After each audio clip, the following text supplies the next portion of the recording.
We're just looking at the raw reality of it.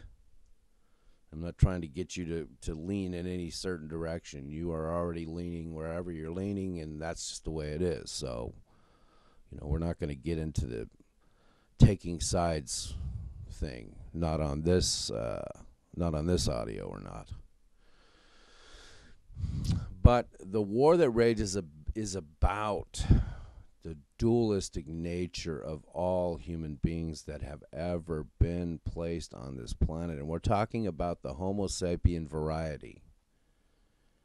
Okay, we're talking about the kind of humans we have today, not the Neanderthals. That was a different kind of human, if you could even call it human. We're talking about the kind of humans that are around today. Science points us to the idea that the Neanderthals were getting killed off and were dying out about 50,000 years ago. So we, this kind of human that's sitting here talking to you right now, have been around for quite some time. So the war that rages has also been around for quite some time. As a matter of fact, it's all about our dualistic natures. Now, how is it that it's about our dualistic natures? Why can I even say this with some crazy belief that I really think it? Because of consciousness, because of creative energies, because of abilities that humans have to influence the nature and the environment around them. No other animal can do this. So we are not animals. I want you to think of that for a second. No other life form except human. And you can say, well, it's because we have thumbs, or it's because we have hands, or it's because we have bigger brains. I'm telling you, no, it's not. It's because we are a completely different kind of being than any other animal life form that exists, including apes, gorillas, whatever. They have hands and thumbs. Possums have hands and thumbs, for that matter. Lizards have hands and thumbs, for that matter. I mean, kind of, if you look at it. And it's not about having a bigger brain.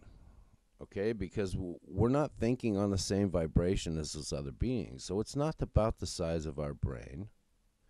It's about the kind of existence that we have and the kind of soul that we have. It's a completely different variety than any other animal form, because we're not really animal forms. We're not really animals. Animals don't have dualistic natures. They don't have dualistic souls. Only humans, as far as planet Earth goes, only humans have this trait. No other beings on the planet, well, that's going a little far. No other people born onto the planet, that's a better way to say it, has this kind of nature. Only we do. We are the ones that can actually influence our environment. We build buildings, we build cities, we destroy things, we kill each other. We go out and do all kinds of stuff, and have been doing it for thousands of years. It's the same old thing. Only, we have different influences at the moment, whatever moment of time it is, whether it be the Roman Empire moment of time, whether it be the Reformation moment of time, whether it be the 20th century, the dawn of the age of industrialism, which actually brought us to where we are, or whether it be, okay, we're driving around in a horse-drawn cart, a carriage of some kind, and, the highest thing you've got is, well, look at my fancy outhouse, because we don't have indoor plumbing yet. We have to look at these things, but we're very, very different than the animal life forms on this planet, because of the dualistic nature we have. I hope I set this up enough. I think I have, because I'm beginning to ramble. But the war that rages about this dualistic nature, it is about, okay, how is the consciousness of these humans, in what direction can we make this thing pull in? Now, people don't really understand how the universe works.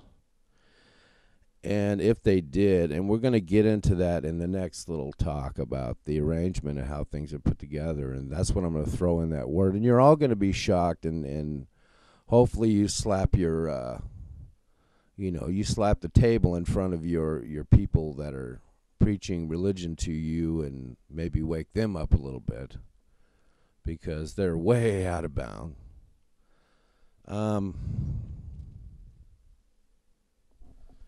But the thing to see about the war that rages between light and darkness is that it is very, very, very seriously tied to the human being experience of having a dualistic nature, and both natures, that would be the lower self and the higher self, are in conflict for governance over the life experience. And that's within every human being born into the basic standards that we think of as norm. That's everyone. Okay? Unless you're here to live the experience of someone that came out with a deformity. And of course, there's reasons for that, but we're not going to get into all that madness. Let's just look at the human being that falls within the confines of what we call norm, because that's most of us. That's the overwhelming majority of most of us, the billions, most of us. So, the dualistic nature and the war that rages between light and darkness are very much a part of one another.